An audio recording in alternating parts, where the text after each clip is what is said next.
15. It's a good one.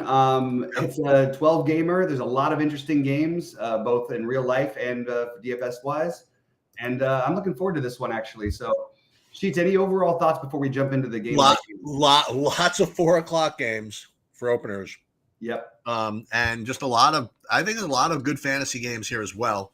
Again, this is like uber first look. I ran like shell projections. I don't really have any projections up yet. I'll probably have those up maybe later tonight or tomorrow. Mm-hmm. But again, we'll just take a first look and see what we think should look like good plays. How about that? That sounds right to me.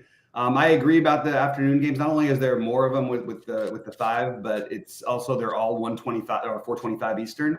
So you have that extra period of knowing what happens at the end of the first games, most likely in most cases, which is usually we have the 105 game, the 405 Eastern that can sometimes get in the way of late swaps. So you'll have plenty of late swapping opportunities. And you should have enough time to do it for the most part. Yeah, I didn't realize that. I mean, I still don't understand what the point is of the 405 versus the 425. But I don't understand what the 405 point is. I like the 425 because that way the first games are kind of done, you know? Yep. So I've always thought that, but it is what it is. All right. First up, you have Dallas and Carolina.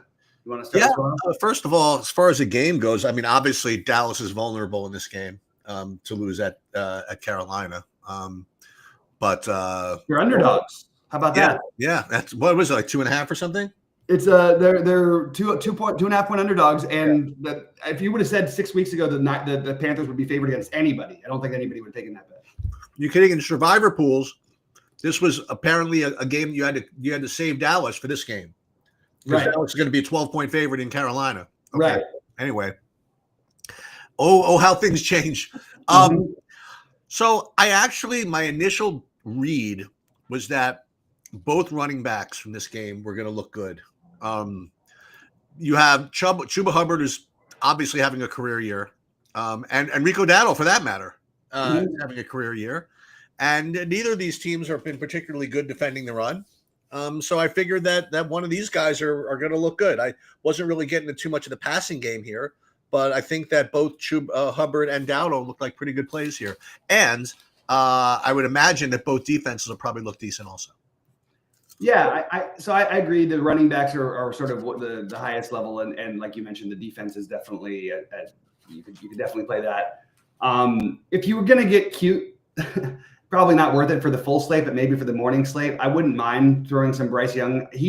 I don't care what the numbers are actually. They've actually been better, but he's looked so much better.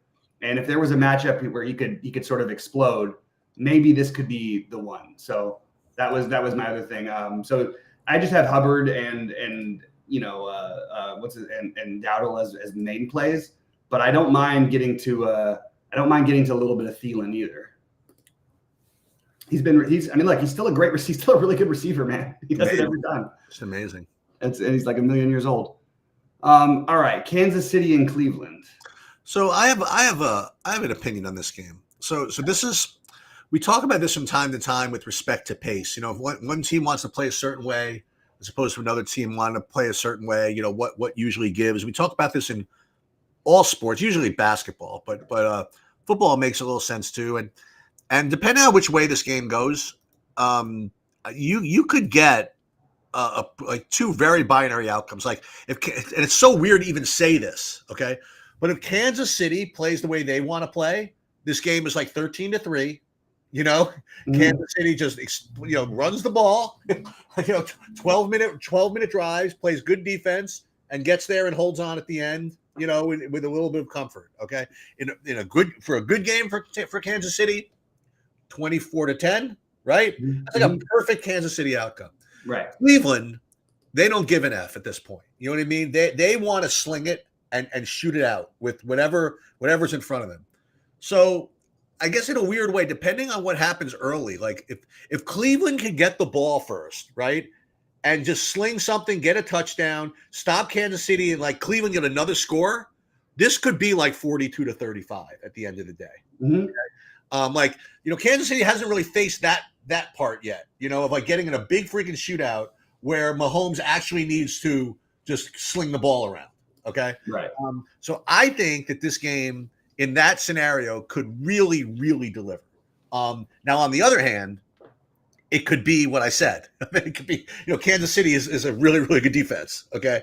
And in that scenario, you can play Pacheco, Kansas City defense, whatever it is. But I'm kind of inclined to get a little bit of exposure on scenario one, that the game just becomes a complete shit show and scores a ton of points, and the usual characters from Cleveland just get there between Judy and Njoku, maybe even Winston certainly could play that. And the other Cleveland receiver, Elijah Moore, and then Kansas City, Kelsey and even Mahomes. Pick your other favorite receiver if there is one, But I think this game could put up a lot of points. Yeah, I think I could really see it going completely, like you said, one way or the other. Nothing from a projection standpoint is especially exciting. No. I don't think that, like, the Browns are the dumpster dive defense of the week. I wouldn't mind taking that. It's one year where you can kind of play defenses against Kansas City. Yeah. But I don't disagree that there could be fireworks in any game that Jameis is in. And I think it's probably worth it if you're playing, 150 to have at least a couple lineups where you sort of play this game as the shootout game. But again, just on its own, I think the highest level of interest would probably be Pacheco, but even that is pretty thin for me. I don't mind the idea of trying the Jameis thing here against them. It doesn't feel like, I feel like there's just better spots to attack on the slate to me, but I'm open to it. I will tell you though, I mean, these two teams are in completely different moods right now. Like Kansas City, they're meaning business right now. You know what I mean? Like they want to get to the playoffs with the number one seed, right? Keep everybody healthy, get their wins, and win the Super Bowl. Okay, that's what they're doing. Cleveland, their season from a practical standpoint is over. But they have a quarterback in there that now everybody loves. Right. They're playing exciting games on national television every single week. And the crowd is going to be pumped as for nobody's business, right? As usual. They've probably been looking ahead to this game the whole season. And now they have Winston. I think they really believe they can win this. You know? This is one of those games where, like, they do this, on Bill Simmons, the Ringer show. They guess the lines every week. And this is a game that I'll echo what was said. Like, you could have told me it would be 4. You could have told me it would be 10 for Kansas City, and I wouldn't have it wouldn't have made me think twice either way, And Kansas City what is it, by the way, 4.5 or something? 4. Yeah, 4. I mean, Cleveland. Here are 2 bits of reality. Okay, Cleveland will be throwing the entire kitchen sink at this game. Yep. Okay, and Kansas City would be throwing 15% of what they have available. Yeah. So I think this game can go off. Now, again, unfortunately, this is a kind of a shitty slate to take that stand because there's so many other games. Remember all those games that we've had? Like, there was like a whole stretch of like 5 weeks where it's like, only a 2-game slate, only a 3-game slate. I wish there was another game that we could play. Whatever. Here, it's not like that. Here, there's like 17 games you could play. Right. But I still like it. Yeah. No, I hear you. There's another one coming. The one coming up next is, I think, one that I think we could talk about here. That's kind of interesting. I want to point out before it's Miami and Houston, and just to throw something out here, I can't believe this is actually true, but Tua just became the first player to have 3 consecutive games where he threw 40 pass attempts, at least multiple touchdowns and no interceptions, and over 300 yards. That's never happened before in 3 consecutive games. Does show you they're throwing the ball, and Tua's been pretty awesome for a guy who's not being projected to be pretty awesome. I understand Houston's defense is good, but this feels like a game that just I really want to get stacks of. What do you think about this one? Well, as you mentioned with Tua, and I talked about this when he had his first day back, the whole Miami passing offense is really predicated on timing, and Tua's been that type of quarterback even going back to college, right? And his first game back, you could see everything was kind of a little off, but I even mentioned to you, like, once they get this thing going, you know what I mean? They become pretty tough, And as you mentioned, last 3 games, 3 straight no interception games. He's usually prone for interceptions too. Throwing 40 plus passes in each game. Yeah, right. So they got it going here. So they can certainly put up some points in this game. I mean, they could always put up points, but they got good weather, right? They're in the dome, whatever it is, and they can put up points. I haven't seen yet. I mean, at least in a while, Houston put up the type of offense that we're looking for from them. With that said, I agree with you. I don't know what the total is in this game. It's got to be pushing 50. It's only 47, and that's a little weird. I was a little surprised. Well, because we mentioned, Houston has not really put up these types of numbers, but right. But if you can get, if you can, like you said, if you can get it going, right, you get this whole game going, then you know what you have? You have freaking Tank Dell at 5,400 is what you have. I'm gonna look at these prices here. It's like ridiculous. Nico is obviously the alpha at this point, but Tank Dell at 5,400 to me looks pretty intriguing. Let's just say that. Yep. I think I like the Tua too. I also don't mind Mixon. I think that Collins has been basically the best receiver in football when he's played outside of Chase. And I think, Tyreek having a little bit of a bounce back last week, finally getting it going. You could tell me indoors at 4% ownership that I think that's totally a thing I want to get after. I don't mind the Tank Dell. So I think I am going to be stacking this game. At least it's one of the ones I've highlighted on my list of games that I really want to target this week. All right. Next up, you have the Jets in Jacksonville, which horrible real life game, but we'll see what it means for fantasy. I mean, obviously Devontae Adams can still put up big games of fantasy points, and they did it last week. And, Rodgers not shutting himself down. They're continuing to try. They just can't seem to win. It's just brutal. like they outplayed Miami like 99% of that game, Right. And I didn't want to get into how they managed the end of that game, but whatever it is. Jacksonville, their defense has been, I guess, middle of the road to fishy. I'm not sure. I think like on some slates, I would say that you play the Jets here. But I think as you mentioned, I think there's a lot of options. Now, it says that they're not shutting down Breece Hall. I don't know what that means. Does that mean they expect to play him? I guess so. I guess so. Keep an eye on that. I think we've shown that if they don't play him, that you can't play either of these Jets running backs because you don't know which one it's going to be. It's like they literally split carries down the middle, So Jacksonville, I guess you could play some of that, but I just have to think that there are better options here. Yeah, I'm not sure if the Breece Hall thing is real. Like even in the projected starting lineups on NFL.com, they don't have Breece out. They don't have Breece Hall as a starting running back this week. I don't know what to do with these teams. I can't imagine myself getting out. Like it does feel like you want to attack the Jaguars in general, unless you're Tennessee like last week. I just don't know how to. I don't have anything that stands out to me here right now. I don't mind like if you wanted to, if Adams and Rodgers are both to go, just playing that, taking a shot at that, especially the Adams side of things.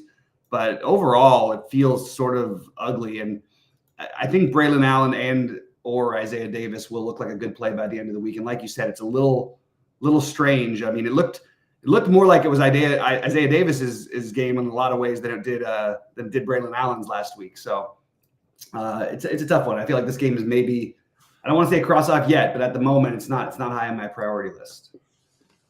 I'm inclined to, with Washington, New Orleans.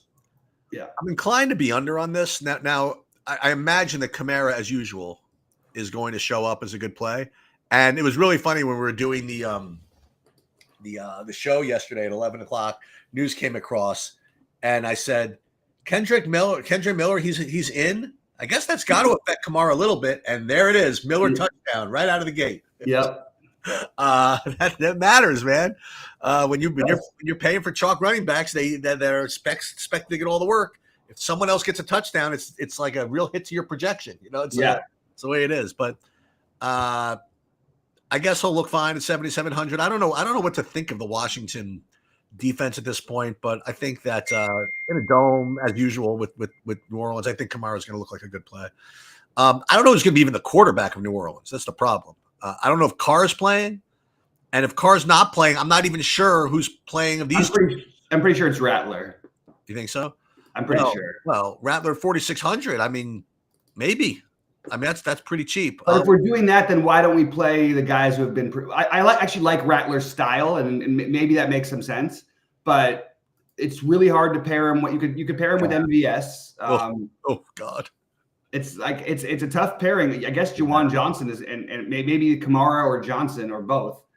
would be the way you did it. But I think that the Washington side of this should have no trouble scoring, in my opinion, against this this New Orleans team. So McLaurin, Brian Robinson, Jaden, and Ertz are all on my list right now, but none of them are like jumping off of the page or anything like that. They're just something I considered, but I don't love the New Orleans side of it. At the same time, Rattler at 4,600. If I had a receiver I liked pairing him with, that'd be one thing, but I'm worried about him in this game. But maybe that just means he runs more and he gets you, 18 fantasy points at 4,600. Maybe that's good enough. All right, Baltimore in New York. All right, so Baltimore, I think they're 15, something like that. Something like that, yeah. All right, so I mean, naturally, the first thing I would say is, all right, so what's Derrick Henry's price? So he's 8,300, and I don't think people are going to play him because they never play him because he hasn't really done anything in a while. It is December, and there were stretches where he scored a lot. 8,300 for him, I think, is fair as a 15-point favorite. So I definitely put him in play. I don't think I want to play anything else on the Baltimore side. Just doesn't feel like that type of scenario. Feels like 27-7 or something like that. Baltimore's defense is obviously in play. For the Giants, Neighbors did have 10 targets despite all that talk that they were going to limit him. That's always very. It was weird though because he still was upset after the game because they didn't. I don't think they called anything for him until as either the end of the second quarter or so. Yeah. So I mean, sure. I mean, he'll certainly get his opportunities. I mean, they'll get their opportunities to be throwing the ball. They're going to probably get a lot of 3rd and 10s. Mm-hmm. I imagine. But the guy I want to talk about maybe is I remember somebody saying once that you could run on Baltimore a little bit. You actually, I mean, their defense is built for you not to. They've had 2 bad running games. They've basically been the best team in football. Other than the 2 bad games they've had. Because I happen to think Tyrone Tracy's good. You know what I mean? Like whatever that means. So I doubt people are going to play him. So I'm definitely going to put him on my list. But aside from that, I mean, Derrick Henry, giant Baltimore defense, maybe Tyrone Tracy. I don't know. What do you want to do here? Yeah, I think Henry is the most logical. I think it makes perfect sense to spend up for him. They've run into 3 really tough running matchups in a row against Philly, Chargers, and Pittsburgh. So I'm not going to hold it against Henry that he didn't have bigger games there. And he actually he wasn't even terrible. He just wasn't like the big game you need for 8,300.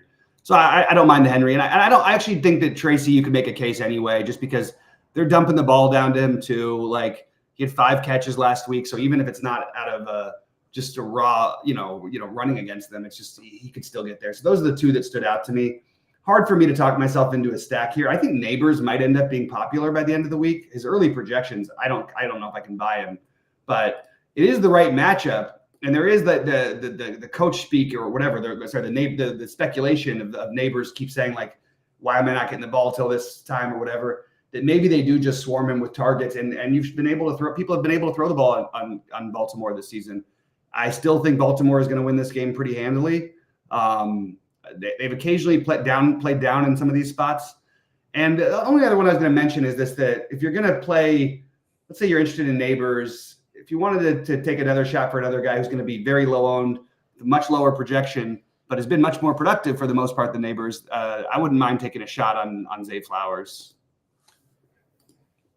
Feels like you could see that, he has 4 catches for 130 yards and 2 touchdowns in the first half. Why didn't we play him? Sure. Yep.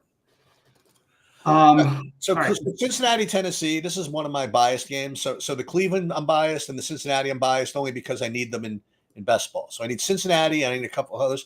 But in fairness, this is like Coors Field, not Tennessee, but any game Cincinnati plays is pretty much Coors Field. So I'm kind of into this anyway. The usual guys from Cincinnati, Burrow, Chase Brown, and Jamar Chase. You could also play T. Higgins. He's coming off of an off day, whatever, but he's still a big part of that. And then because you could play pretty much anybody against Tennessee, against Cincinnati.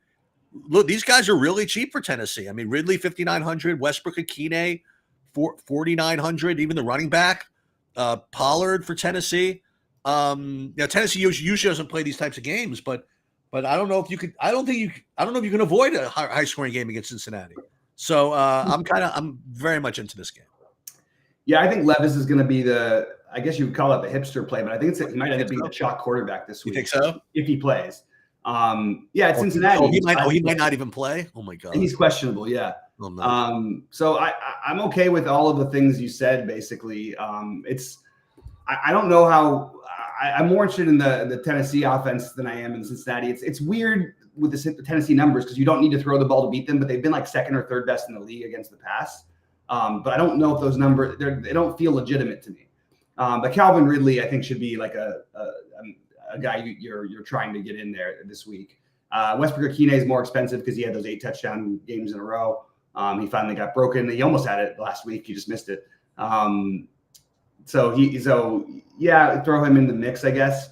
And Higgins is going to be low owned, but Chase will have some ownership. I do like Chase here. Cincinnati also, in addition to them not being able to stop people, they haven't really gotten away from playing in close games. So if you think the game's going to be close, it's usually a pretty good idea to have some Chase in there, and Burrow for that matter, who's been the best quarterback fantasy wise over the past 6 weeks. So. All right, New England and Arizona. There are some duds this week, I have to say. My initial projections have Arizona's really, really, really live. From Murray to Trey McBride to Marvin Harrison Jr. to James Conner. The usual question is put, to the Arizonas. Is it going to be a high scoring game? And last week it looked like it was going to be, and then even that one fizzled out just a little bit. Yeah. But those guys are all projecting pretty well for me. Without even looking at projections, I thought that the Ramondre Stevenson was going to be a really good play for New England. And if I'm going to think that, I mean, maybe all these New England guys are good. You have Damari Douglas at 4,500. You have Hunter Henry at only 4,300. Drake May himself at 5,600. So maybe this whole game can go off. Yeah, it's another middling total at like 45.5, and it is an upgrade in the dome. I love trying to play Drake May when I can because there's extreme upside both rushing and passing, and even when he hasn't had big games or they haven't scored a lot of points, he's still putting up numbers that are decent enough that you would take at 5,600. I have no idea in general like who to pair him with. Like it's just so weird with the Douglas and the Butte and Bourne and all of these guys get like I feel like they're all like the same play. So I have a hard time. I guess Hunter Henry is the one you feel the most comfortable with, but I like your idea of Stevenson. I don't think he's going to be popular this week because the production hasn't been there, but he's still getting plenty of work. He's 18 carries or more in what 4 out of 6. That's more than most running backs are getting these days. So I don't mind that idea, and I don't mind the Connor, Harrison, McBride. I don't think I want to play all 3 of them together or anything, but I think those 3 are all interesting. And if you want to throw Kyler in, like Arizona's in must-win trick territory, I don't mind it, but nothing that jumps out the page to me here. So Indianapolis, Denver. I know it sounds like I'm biased, but I'm not. Like now I need these guys in best ball, but I actually do like this. I like Bo Nix. I like Sutton. I don't have him in best ball. But I do want to go right back to Marvin Mims, or Vele. Okay, you could do stuff against Indianapolis. Hold on, come in. Can you pack up and give me 10 minutes? Yeah. Okay, thanks. So I do like all of that stuff. And Indianapolis, I need someone who's going to be tough to get. I need Jonathan Taylor to have a good game here. And that's not going to be easy. But I am getting a good projection on Josh Downs, although he's questionable. But at 5,100 in probably a good game script, I'm going to like that. So I do like Bo Nix and these 3 receivers. And I also like the run back for Josh Downs for Indianapolis. Yeah, I think the early projections love this game. I don't think it's going to be nearly as high as what you're seeing right now for anybody who's looking at SaberSim at the moment. But I do think this is a game that could get, wild. And you have 2 quarterbacks that have tremendous rushing upside. And, if we're talking about these other 5,600 guys, whatever, Anthony Richardson is a there's probably has as much rushing upside as anyone outside of Lamar. And he gets there even in games where he's sort of sloppy, and I have no problem with that. I am a little worried for them going into Denver. It is going to be nice weather, so it's not like they have to worry about like a dome team going in this late in the year usually worries you. So maybe I shouldn't worry as much about it. But Richardson with Downs or Pittman, to be honest with you, I think is totally fine. And if you're playing the millionaire maker, throwing an Alex Pierce lineup in with Richardson is not the worst idea in the world. But I actually like Taylor this week. Let's go. So you got something there. And then Sutton, Vele, Mims is still getting some looks in the backfield and had the big game. I don't think anyone's going to chase it, so you can go ahead and chase it. I think it's actually okay. And then they've got Troy Franklin you can throw in the mix. I do think some game stacks here are definitely warranted. I just don't know how I want to do it yet, but I know I like Taylor for Indianapolis. I think they'll use him. They'll rely on him more in a game on the road outdoors. All right. I have good news for you. So you have the Buffalo, Detroit, which is going to look good. Hold on. Tampa, LAC, and then also the Philadelphia, Pittsburgh. I have to take care of something, so I'm going to bow out for a bit. Okay. You can talk about those games when we get back in time. Great. Okay, great. So look, let me just talk a little bit through this Buffalo Detroit game. I have no idea why the early projections hate this game as much as they do. This feels like, it's the highest total. We already know Buffalo can play in wild games. I've been saying it all year. I think their defense is a little bit fraudulent, and the only issue is are the Lions just gonna pound the ball the whole time and beat them up? I think the Lions are 2.5-point favorites. I think the Lions are going to win this game by double digits. That's my take. I think they're a much better team than Buffalo is. However, for fantasy, I do think we have to look at who we would want. I think Amon-Ra. I know he's had some down weeks. I'm willing to totally overlook it. I think Jameson Williams willing to totally overlook everything. And I think both running backs for Detroit are, again, in play. They're just a little bit higher priced than people are going to want to play. Because of the pricing in this game, people aren't going to go there unless we get some extreme value elsewhere. So I would go out of your way to try to play pieces of this game, because if there's a game that can get wild, it would be this one. We already know what the Lions can do when they get into if they can score 50. We just saw Buffalo score 6 touchdowns against my Rams. I think this game is the most likely to be wild, but yet the ownership is not going to reflect it because of the situation. And no matter what, I think Josh Allen is a guy who obviously just proved last week with like the highest scoring quarterback score I've ever seen. Why you want to be playing him. I also wanted to just think briefly, if Tim Patrick was 3,300, what would he be owned? Because I think this is not a total fluke. And it's not going to happen every week for the Lions. Like, it's just, he's not going to put up 22 like he did a couple weeks ago. It's probably the wrong slate for it. Maybe if you're playing just the afternoon, you get some exposure there. But, Matt Collins got a touchdown as well last week. There's some valued pieces you could sort of fit into, a game script that makes sense to you. I like the idea of being over on this game. So I'm going to force it in regardless. And I'll throw some Amari Cooper in there as well. But really, I just think this is a game. I'm going to just close my eyes and say I want 10% of my lineups going towards this game. This has worked pretty well for me this year, this part of it. I wish I would have gone a little harder on the Rams and Baltimore, which is my bold take last week, because that was really, really the one to get. But I'm gonna make sure I have 10% of the game stacks here for. And again, might end up being more like 25% by the time the week is actually over. Oh, you're back. Yeah, just got back. I was talking about how nobody's going to own the Buffalo Detroit, but it's the game that I think has the best ability to go nuts. So I think you want to try to force it in, like sort of just like the Rams in Detroit last week. I don't see it as being a whole bunch. Yeah, they're just so expensive. The Detroit running backs, I can't play either of them. I don't know. What about going back to a now cheaper Amon-Ra because he hasn't put up the big game, but they haven't needed him to. I like. You know what you could also do? You could play Laporta at 4,400. Yeah. I like that too. So sure, Goff, Laporta, Amon-Ra, or Amon-Ra, Laporta, run it back with a naked Josh Allen. Yeah, I just think that's what you do. I'm serious. That's what my take was last week. I think it's the same thing with Allen. If they and look, they need to win, man. They need to steal. I guess they don't need to win, but they can still get the 2 or 3 seed no matter what in the AFC, pretty much, most likely. And also for what it's worth, I think Detroit. I said it before. I think Detroit wins this game handily. I don't think these are two similar teams. I think Detroit's a significantly better team, and the spread is leading you to believe that Buffalo's a better team. I don't care throughout the numbers. I'm telling you right now, I think Detroit is a better team. Now, it doesn't mean they're always going to win this game, but I like the idea of Allen with Amon-Ra, and maybe you throw Cooper in there with Allen, something like that, or maybe you throw Amon-Ra and Laporta on the other side with Cooper or Shakir and Allen on the other side. I think all of that makes plenty of sense. We'll see if Keon Coleman's back. I think he's probably going to be this week, but man, it should be interesting.